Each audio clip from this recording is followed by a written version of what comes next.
the government interfering is the biggest problem in which we have in agriculture. So I was in the right place, but just didn't find it. When it's this wet, it's hard to do anything, even sort of ditching work. 22nd of May, woke up to a night full of rain, and we've had just over 30 mil of rain today, and being such a wet day, we decided that we'd try and tackle the land drains, which are down in Caldicot. So Tom went down with Graham, and Tim Sissons, Managing Director of William Morford's Drainage, very kindly sent a gentleman over to help us try and find them. We found the 2 drains that we've been looking for, and we actually found a third that doesn't do anything. In fact, it was where I was digging in the bank. So I was in the right place, but just didn't find it. And then we found another one as well, so which isn't on our maps. So that is great news. We've actually got some water running. There's huge amounts of pressure coming off. So that's a good success for a wet day. Okay, so we're back at the location where James and Graham were previously looking for the drainage pipe. With the help of William Morford, we found it heading into the bank. Unfortunately, the pipe goes straight in line with where a couple of winters ago we had an issue where the bank was undercut. So we installed some metal cages that we'd got from the Military of Defence, and we filled them with stone to protect the bank and prevent the river from eroding the track anymore. Unfortunately, as we found this morning, the pipe goes straight into where those cages were. But at the time, we couldn't find the drainage pipe in the bank. But since we've now found that is exactly bang on where it goes, so that is just a bit of bad luck. But we're planning to dig a trench across the track here and join this pipe into the river. So this will hopefully correct this area of water pooling behind us. We've also applied a pre-emergence herbicide to this field for weed control, blackgrass, but also broadleaf weeds. How a pre-emergence herbicide is a residual acting herbicide, so it works by creating a sort of toxic layer to selective weeds, so it doesn't allow them to grow up through the crop. But as you can imagine, with a large rainfall event like this, the herbicide efficacy and the herbicide itself gets washed away from the soil profile. So now we're going to probably see a influx of weeds in this crop. So the impact of poor drainage or high levels, extreme amounts of rain, 30 mil of rain, coming in 24 hours for us is extreme. We've got to have the infrastructure in place to be able to cope with that, because otherwise you're getting flooded fields and you're getting then soil running off into rivers, onto roads, etc., and then you're getting machinery stuck. Right. So the ground is so solid and so thick of black grass and goodness knows what, and the ground has gone absolutely like a dog. So our in-house agronomist, Mr. Dongworth, we're here and it looks like a demo day. So we've tried the drills. They wouldn't run, they just sat on the top, wouldn't dig in at all. So we're now going to have to try and get some air into it, because the amount of rain we've had, the ground's just gone paddled down. So we tried the Joker, that wasn't a success. So we're just going to try the Terrano to see what can come of that.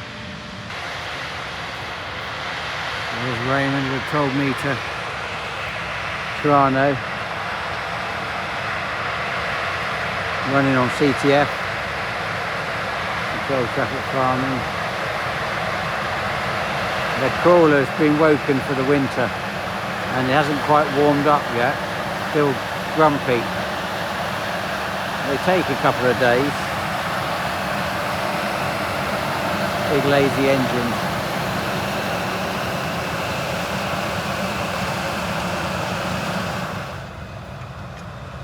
It's not a common sight, seeing Michael walk.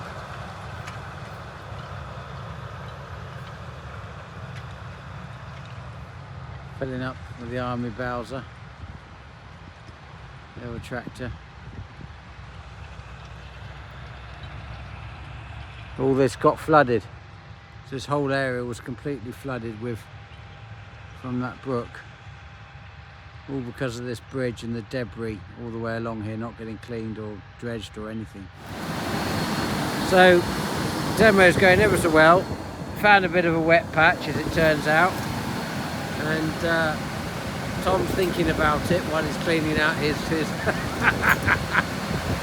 we've blocked up the rear rollers. Yeah, this is the sort of downtime of farming.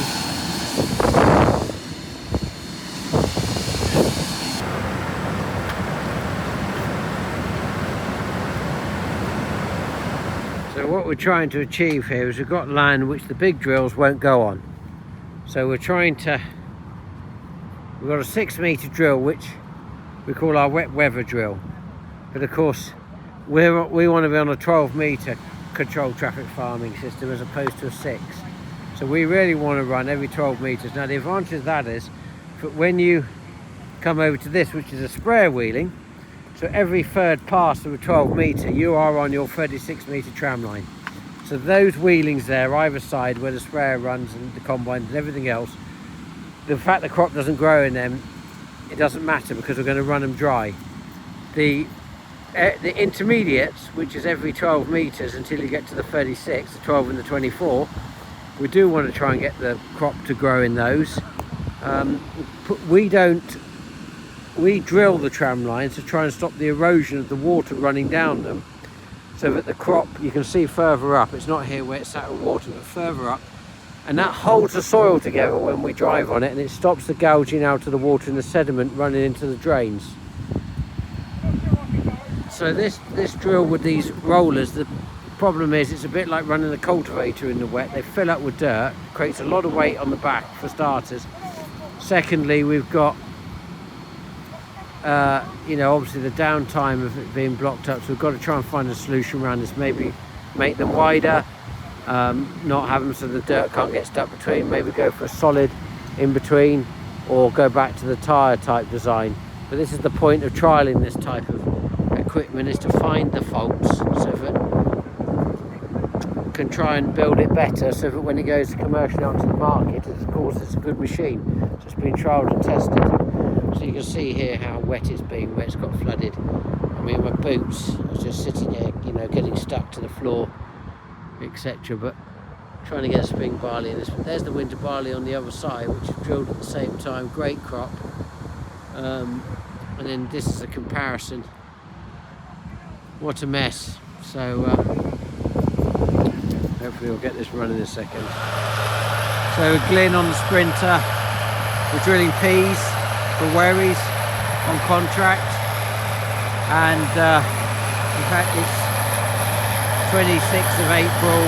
Conditions are a bit challenging. Tom went through the night cultivating in here to create a bit of till, just so that the drill could run. I put it in about 3 inches deep. I've got 5-inch duet bolters on it. It's going fairly slowly because it's taking a bit of grunt to pull it, and just getting a bit of dry, but we're getting some. There you are, there's a pea there. So yeah, get a bit of dry on here, and then hopefully we'll get to roll it. But you can see the difference that the Roundup's made, where this was sprayed 5 days before that, and that is just turning now, and that is 9 days since it was sprayed, and obviously this is 2 weeks, 14 days, and that's the difference to where we got to, where he got winded off, so he stopped. Hell of a coverage of blackgrass this spring. Never seen blackgrass so big, and so much of it almost looks drilled. It's extraordinary. I know this is a big field, so we've got about 150 hectares sat here. So yeah, I've got 3 fields to get drilled, and then there's another block on some ploughing to do, so getting stuck into the peas. 23rd of May, we're having our monthly management meetings where we all get together, all the managers go through everything as a group and then individually looking at the costings, any ideas and improvements we can make, health and safety. So some familiar faces that you will start seeing, starting from Paul, who is the transport manager, runs all the trucks, Gordon and Steve, who run the grain store. Steve's doing the yard, Gordon's doing the office. Michael doing the agronomy. We're actually related, but you can see that I'm better looking. And Simon, who does all the lettings, and Tom, who does the farms. It's raining again. Looking out the window, it's starting to rain. So interesting to see by tonight if we're going to end up with another 5 mil or something. So yeah. But as we're finished drilling, we can only look back at the campaign of drilling we've just been through. But actually, what a great relief to be looking out the window knowing that we've only got spraying to do, and actually it's now just getting ready for harvest. We're on the countdown. So we're now got to start looking at getting land ready for SFI and getting our plans and maps ready. The applications came through last week, so I've got to do that. I had a letter, interestingly, from Mark Spencer, and which I wrote to him on the 22nd of December. His reply is dated to me the 21st of May, so 5 months later, and effectively saying, you know, how much money they're putting into SFI, etc. But to put that into perspective, BPS, we were being subsidised by the government, which indirectly then is going to the people because it's making food cheaper. And they then took that scheme away and they're now going down SFI. So they want to encourage farmers to take land out of production and to actually do more environmental work, which in turn will mean we'll have less food. And it's encouraging people to get out of farming, not invest in farming, not employ lots of labour and do training. And on the other hand, and then today, the Financial Times front page, fears of panic buying as Britain's urged to stockpile tins of food and batteries. So the government's now recommending that people start stockpiling. So one part of the government's telling us not to farm any longer. Another part's telling us we've got to start stockpiling. Then the minister's telling me that actually what a great thing this scheme is. But the reality is we have lost 40% of the income that we were on BPS. That means that unless we diversify, which is what the government announced today through the work of Jeremy Clarkson, that now they're going to help you do more planning related things of turning buildings into restaurants and things, then actually farmers can't survive because there isn't enough return in it. So this doesn't look pretty for agriculture currently. So I'm rather hoping at some point the NFU's put forward that they want to try and halt the BPS so that they can let people keep their businesses running. The whole concept of what we've got extremes going on within government and within the message to the public. Also, we had another new reservoir in Lincolnshire application came this morning in the post, and affecting some more land in which we farm, which we would then lose for a period of time and etc. So something else I wasn't aware of until this morning. Where the SFI and BPS get slightly more complicated is the fact that it's the BPS happened on a per acre basis. The SFI is actually taking land out of production and then there might be income forgone. So it's not actually direct replacement of BPS. In fact, you could argue it's worse. So if, for example, they pay you £800 a hectare to put in a pollen nectar mix, for example, for insects, you won't be growing a wheat in it. So that field will no longer be producing a crop in that 3-year period to go into the into the food chain.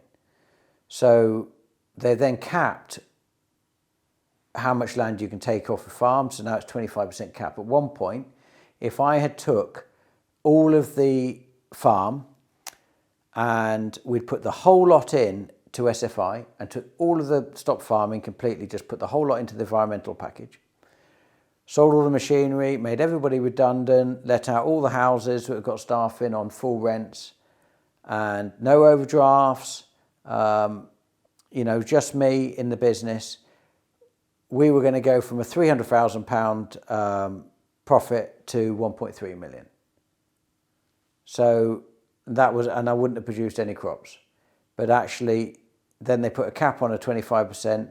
So now you've got to find a solution for the 25, for the 75. And those messages, you never know if you're signing up to something with the government currently, whether they're going to change their mind in 3 months or in 2 months. So that as soon as you start to work on something or do something, suddenly there's a knee-jerk reaction come out and they change the playing field. Doesn't bode a lot of success for the future of ag when we've got these sort of mixed messages coming out.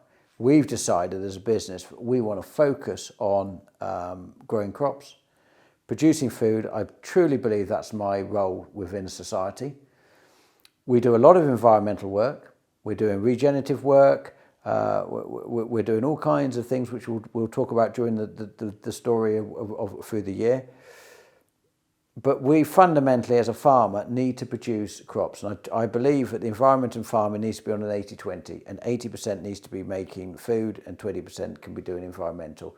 And that 20% can be hedgerows, can be tree areas, can be grass, can be wildflower meadows.